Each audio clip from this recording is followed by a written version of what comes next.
무료 고민 상담 부자톡 참여 방법 안내입니다. 카카오톡에서 부자병법 채널을 추가하시고 부자톡 신청하기 버튼을 누르신 후 질문을 남겨주세요. 그리고 매주 수요일 낮 12시에 라이브를 시청하시면 되겠습니다. 자, 오늘 이제 첫 번째 사연부터 한번 만나볼 텐데. 안녕하세요. 저는 2022년 3월에 일산 마두역에 있는 강촌 라이프 아파트를 4억 8,500만 원에 매입했습니다. 전세는 3억 1천만 원에 마쳤습니다. 일기 신도시 재건축 등 단기를 보고 투자했습니다. 그런데 요즘 전세가 계속 하락하고 있어서 고민입니다. 내년 3월이 전세 만기인데 그때도 전세가 지금 수준이라면 별도의 자금이 필요한 상황이 될 것 같아 고민입니다. 이 아파트를 단기 투자로 유지하는 게 나을지 고민스럽네요. 전세만 문제 없다면 단기 투자로 가져가려고 했는데 이 아파트를 단기 투자로 볼 때 어떻게 전망하시는지요? 아니면 지금 팔고 갈아타기를 검토해 보는 게 나을까요? 이렇게 질문을 주셨네요. 자, 요거는 이제 답변을 드리도록 할 텐데, 아마 요즘에 전세 가격 하락 때문에 고민하시는 분들이 많으실 것 같습니다. 일단 뭐 결론부터 먼저 말씀드리면, 애초에 이제 장기로 보고 투자를 하셨다면,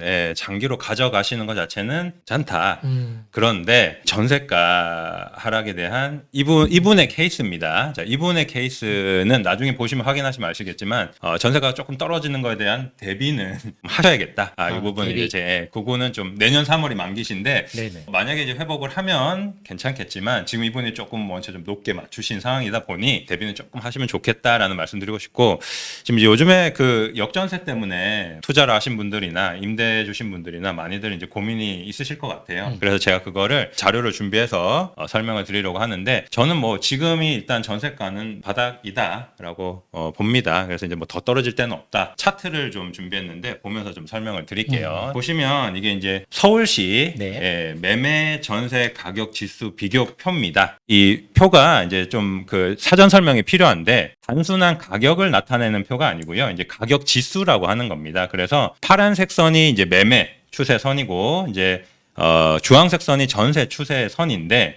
이게 어떻게 보시면 되냐면 22년 1월 10일이 만약에 100이라고 봤을 때, 여기가 이제 100이라고 보면 23년도쯤에는 전세 시세는 한 60 정도 됐다. 뭐 이렇게 판단을 하는 거죠. 그리고 이제 매매 시세도 이제 2022년 1월 10일이 100이면 이제 2012년 정도에는 한 60% 정도 됐다. 그 얘기입니다. 그래서 이제 오해를 하시면 안 되는 게, 주황색 선이 이렇게 이제 파란색 선보다 높이 있다고 해서 이제 전세 가격이 매매 가격보다 절대값이 높았다는 얘기가 아닙니다. 이제 추세를 보는 겁니다, 우리는. 자, 그 말씀을 먼저 드리고, 자, 그러면 여기서 이제 우리가 뭘 확인할 수 있느냐, 그걸 이제 봐야 되는데, 자, 보시게 되면 제가 이제 몇 가지 여기서 이제 중요한 포인트가 있는데, 지금 이렇게 보면 중간에 이렇게 교차하는 지점이 하나 있습니다. 교차하는 지점. 그래서 요때를 기점으로 해서 매매 가격은 이제 하락 흐름을 보이고 전세 가격은 상승 흐름을 보이거든요. 자, 그러면 이게 어떤 의미냐면, 보시면 2000년대 이제 초반에 매매 가격이 쭉 이렇게 오르다가 이제 한번 꺾이면서 이제 하락 흐름을 이렇게 보이죠.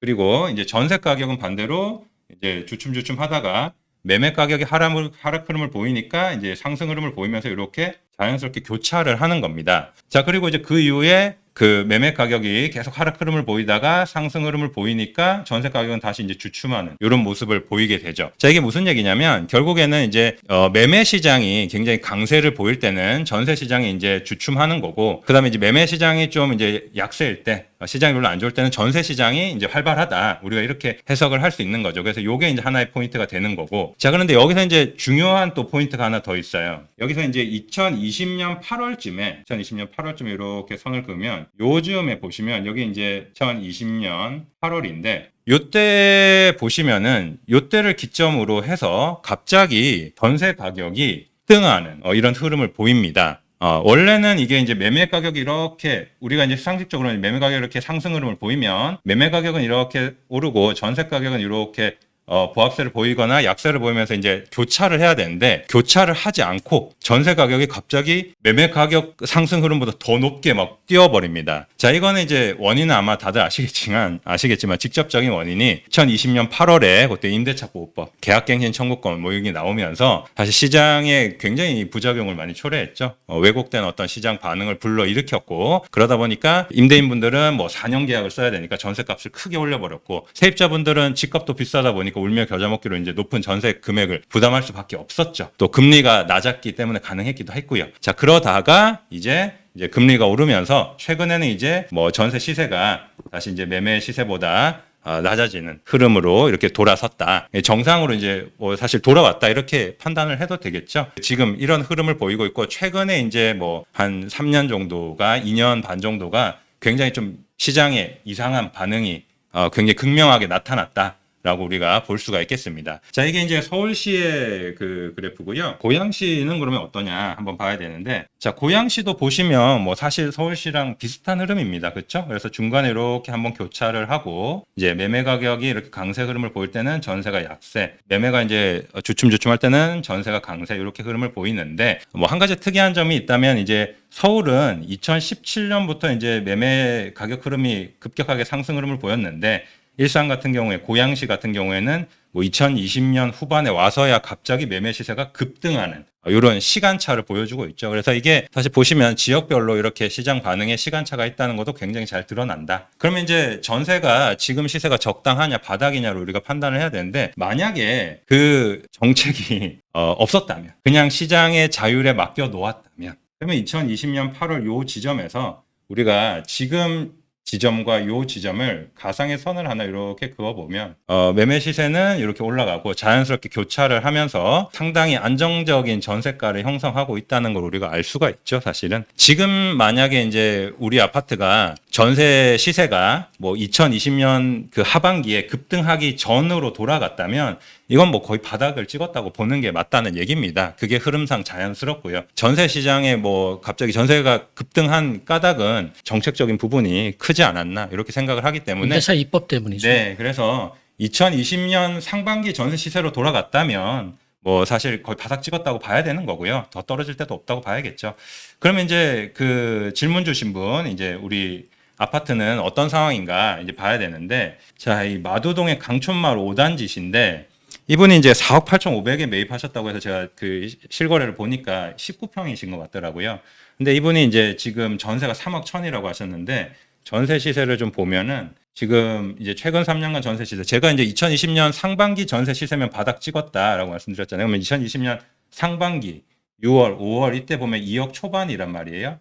근데 최근 실거래 보면은 1억 8천도 거래가 있습니다. 이건 뭐 더 떨어질 때도 없다는 얘기겠죠. 그래서 전세가는 어느 정도 이제 회복을 할 것이다라고 판단을 하는데, 이분은 지금 이제 3억 천에 맞추신 거라서 내년 3월까지 거기까지 가기는 조금 무리가 있지 않을까 싶어서 좀 대비는 하셔야겠다라는 생각이 들고, 어차피 이분이 이제 장기로 보고 접근을 하셨다면 제 생각에는 뭐 요거는 이제 조금 대비를 하시면서 장기로 보시는 것 자체는 큰 문제는 없다고 판단을 합니다. 일산 같은 경우에는 결국에는 이제 변곡점이 될 게 노후계획도시 특별법, 여기 어떻게 진행되느냐에 따라서 갈리게 될 텐데, 어차피 이분이 지금 뭐 장기적으로 처음부터 접근을 하셨다고 하면 느긋하게 생각하시면서 천천히 대응을 하시는 게 좋지 않을까. 지금 이게 시세가 지금 뭐 19평이 3억 후반 뭐 이렇게 나와 있거든요. 지금 뭐 1억 정도 손해를 보시면서 이게 매도하고 갈아타시는 것도 좋은 선택은 아닌 것 같다. 다만 전세가는 거기까지 도달하기는 좀 힘들 것 같으니 대비는 좀 하셔라, 이렇게 말씀을 드리고 싶네요.